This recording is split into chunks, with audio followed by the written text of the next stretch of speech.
जय श्री कृष्णा दोस्तों, मैं हूं नरेंद्र अग्रवाल और आप देख रहे हैं नरेंद्र अग्रवाल यूट्यूब चैनल।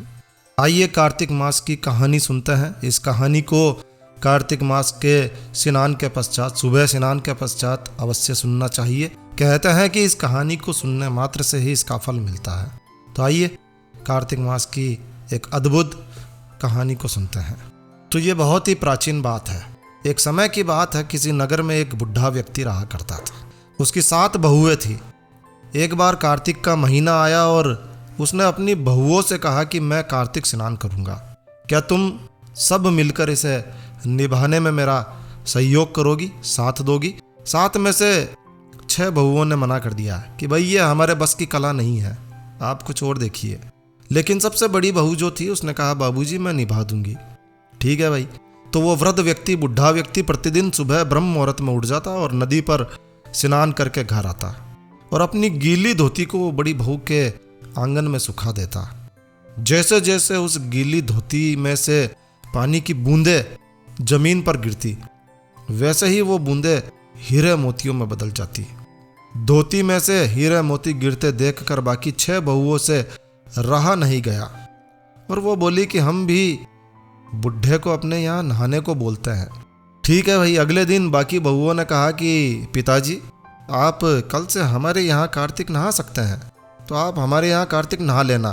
बुढ़े व्यक्ति ने कहा ठीक है भाई, मुझे तो नहाना ही है, तुम्हारे यहाँ नहा लूँगा, मुझे क्या फ़र्क पड़ता है।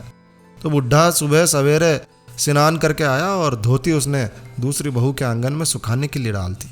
लेकिन यहाँ हीरे मोती के बजाय धोती में से कीचड़ टपकने लगा। अगले दिन वो तीसरी बहू के यहाँ भी गया, वहाँ भी यही हुआ। बाकी सभी बहुओं के साथ ऐसा ही हुआ, धोती में से कीचड़ टपकने लगी।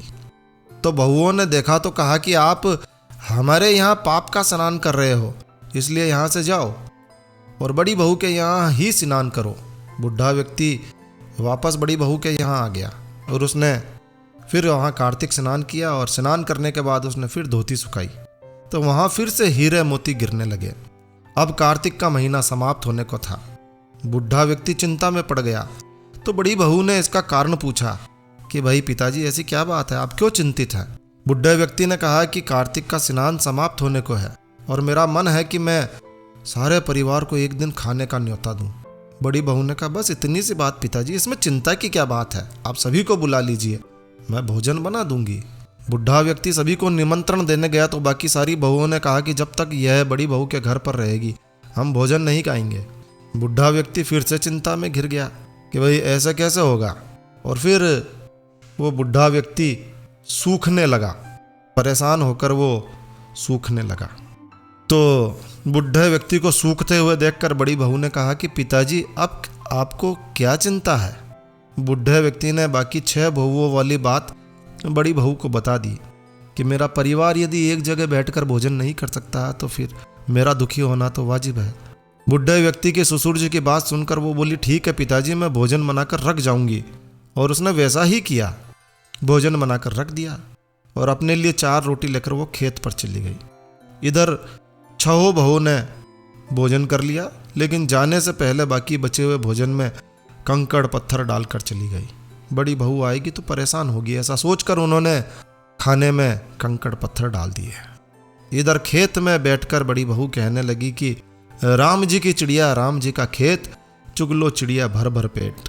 मेरे ससुर जी ने घर में जगह दी है और मैंने खेत में। चिड़िया को वह अपनी 4 रोटी चूर कर डालकर घर चली आई। घर आई तो बुढ़ा फिर से उदास बैठा था। उसने फिर पूछा अब ये उदासी क्यों पिताजी, सब ठीक ठाक निपट गया ना? तो बुढ़ा व्यक्ति बोला हाँ सब ठीक ठाक निपट गया, लेकिन वे तेरी देवरानियां बाकी बचे हुए भोजन में कंकड़ पत्थर मिट्टी डालकर चली गई बेटा। बहू ने कहा बस इतनी सी बात पिताजी, कोई बात नहीं, मैं तो अपने लिए 4 रोटी फिर बना लूंगी, क्या फर्क पड़ता है। बहू बुढ़े से बात करके घर के भीतर जाकर खाने को देखती है, लेकिन ये क्या, जिस भोजन में देवरानियों ने कंकड़ पत्थर डाले थे वो तो हीरे मोतियों में बदल गए भाई। घर की जगह महल खड़ा हो गया और धन दौलत से भर गया। अन्न के भंडार घर में भरे पड़े थे। वह बुढ़े व्यक्ति को बुलाकर कहती है पिताजी आपने तो कहा था कि मेरे लिए कुछ बचा ही नहीं, लेकिन यहाँ तो हीरे मोतियों का भंडार हो गया है। पूरे घर में धन की वर्षा हो रही है। साधारण सा घर आप देखो ना, महल में बदल गया है। बुढ़ा व्यक्ति सब चीजें देखकर बोला, बेटी तुम्हारे कार्तिक स्नान को सच्चे मन से तुमने निभाया है, लेकिन बाकी बहुओं ने बड़े ही पापी मन से इसे निभाया था, और इसीलिए कार्तिक देवता तुमसे प्रसन्न हुए और तुम्हें ये फल दिया है। हे कार्तिक देवता, जैसे आपने बड़ी बहू की सुनी, वैसे ही आप सभी की सुनना। इस कहानी को सुनने वाले को, इस वीडियो को देखने वाले को, सभी को इसका फल देना। तो प्रेम से बोलिए भगवान विष्णु भगवान की जय हो, भगवान श्री कृष्ण की जय हो, और बालाजी महाराज की जय हो। तो बस इस वीडियो को यहीं विराम देते हैं दोस्तों। यह वीडियो, ये कहानी आपको कैसी लगी कमेंट करके हमें ज़रूर बताएं। यदि आपको यह वीडियो अच्छा लगा है, यूज़फुल लगा है, तो कृपया लाइक के बटन पर ज़रूर क्लिक कीजिए। और इसी प्रकार के और वीडियोस को देखने के लिए आप हमारे चैनल को सब्सक्राइब भी कर सकते हैं।